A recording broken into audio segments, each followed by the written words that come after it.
राष्ट्रवादी शरद पवार पक्षाचे जिल्हाध्यक्ष चंद्रकांत पाटलांच्या मुलानं शिवसेनेमध्ये प्रवेश केला। विनीत पाटलांनी उपमुख्यमंत्री एकनाथ शिंदेंच्या उपस्थितीमध्ये पक्षप्रवेश केलेला आहे।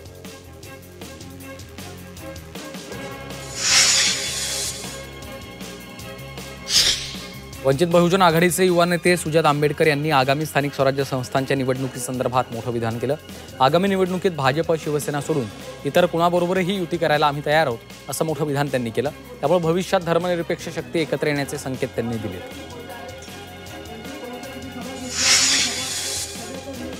भारत पाक क्रिकेट मॅच सामन्यात हिंदुस्थान जिंकल्याने खासदार संजय राऊतांना पोटदुखी होतीये, अशी टीका आशिष शेलार यांनी केली।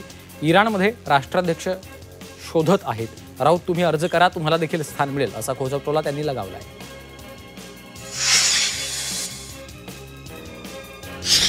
तर जीएसटीचे 2 स्लॅब काढल्यानं व्यापाऱ्यांनी समाधान व्यक्त केलं, अशी प्रतिक्रिया उपमुख्यमंत्री शिंदेंनी दिली आहे। जीएसटी कमी केल्यानं आत्मनिर्भर भारताकडे मोठी वाटचाल आता सुरू झाली आहे, तर आता अर्थव्यवस्था 3ऱ्या नंबरवर न्यायची असल्याचा विश्वास शिंदेंनी व्यक्त केला आहे।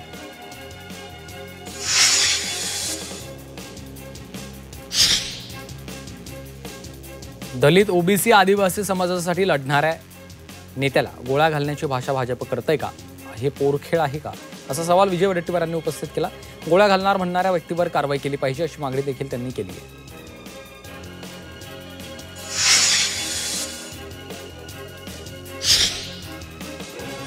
उद्धव ठाकरे यांनी दसरा मेळावा रद्द करावा, अशी मागणी भाजपचे केशव उपाध्याय यांनी केली आहे। दसरा मेळावा रद्द करून मेळाव्याचा खर्च पूरग्रस्तांना द्यावा, असा सल्ला त्यांनी उद्धव ठाकरेंना दिला आहे।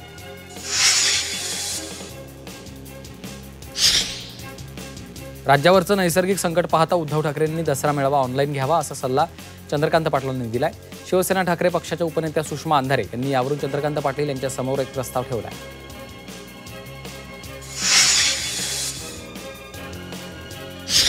मुख्यमंत्री देवेंद्र फडणवीसांनी यवतमाळ शहरातील अवधूतवाडी पोलीस स्टेशनला भेट देऊन पाहणी केली। पाहणी दरम्यान जिल्ह्याचे पालकमंत्री संजय राठोड, आदिवासी विकास मंत्री अशोक उईके उपस्थित होते। पोलीस प्रशासनातर्फे 27,11,000चा धनादेश पूरग्रस्तांच्या मदतीसाठी फडणवीस यांना सुपूर्द करण्यात आला।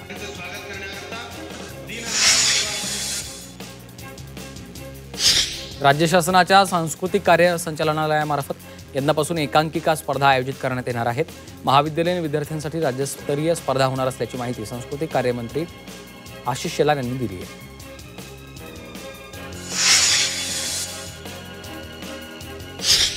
वाढत्या गुन्हेगारीच्या पार्श्वभूमीवर मंत्री दादा भुसे यांनी नाशिकचे पोलीस आयुक्त संदीप कर्णे यांची भेट घेतली, तर वरिष्ठ अधिकाऱ्यांच्या बरोबर बैठकही घेतली। नाशिक शहरातील गुन्हेगारी कमी करण्यासाठी भुसेंनी सूचना केल्या।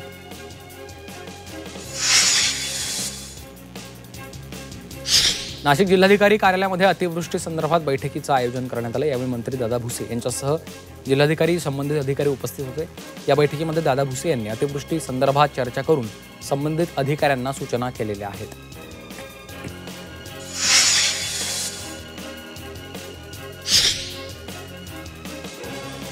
परभणीत आदिवासी प्रवर्गातून आरक्षण देण्यात येऊ नये या मागणीसाठी आदिवासी बांधवांच्या वतीनं मोर्चाचं आयोजन केलं होतं। या मोर्चात मोठ्या प्रमाणात आदिवासी बांधव सहभागी झाले होते। दुसरीकडे बैल मोर्चा काढत ओला दुष्काळ जाहीर करण्याची मागणी शेतकऱ्यांनी केली आहे।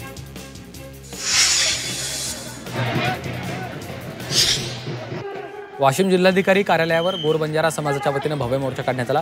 हैदराबाद गॅझेटनुसार गोरबंजारा समाजाला एसटीतून आरक्षण मिळावं अशी मागणी करत जिल्हाधिकाऱ्यांना निवेदन देण्यात आलं, तर मागण्या पूर्ण न झाल्यास तीव्र आंदोलन छेडण्याचा इशारा दिला आहे।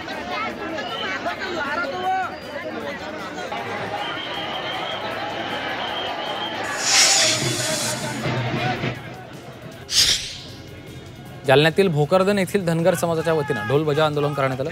धनगर समाजाला एसटी प्रवर्गातनं आरक्षण देण्याच्या मागणीसाठी हे आंदोलन करण्यात आलं। दरम्यान भोकरदन मतदारसंघाचे आमदार संतोष दानवे यांनी आंदोलकांशी चर्चा करत त्यांचं निवेदन स्वीकारलं। धनगर समाजाला एसटीतून आरक्षण मिळावं यासाठी आमदारांच्या घरासमोर घंटानाद आंदोलन झालं। धनगर समाजाला अनुसूचित जातीचं आरक्षण मिळावं या मागणीसाठी आंदोलन केलं। बंजारा समाजाला एसटी प्रवर्गामध्ये समाविष्ट करण्याच्या मागणीसाठी वाशिम जिल्हाधिकारी कार्यालयावर मोर्चा काढण्यात आला। वाशिमच्या कृषी उत्पन्न बाजार समितीपासून जिल्हाधिकारी कार्यालयापर्यंत हा मोर्चा काढला।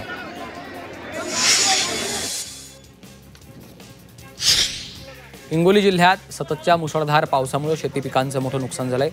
कनेरगाव नाका ते जिंतूर मार्गावरील हाताळा पाटी इथं क्रांतिकारी शेतकरी संघटनेच्या नेतृत्वात आंदोलन केलं। ओला दुष्काळ आणि कर्जमाफीच्या मागणीसाठी भर रस्त्यात सरण रचून हे आंदोलन केलं।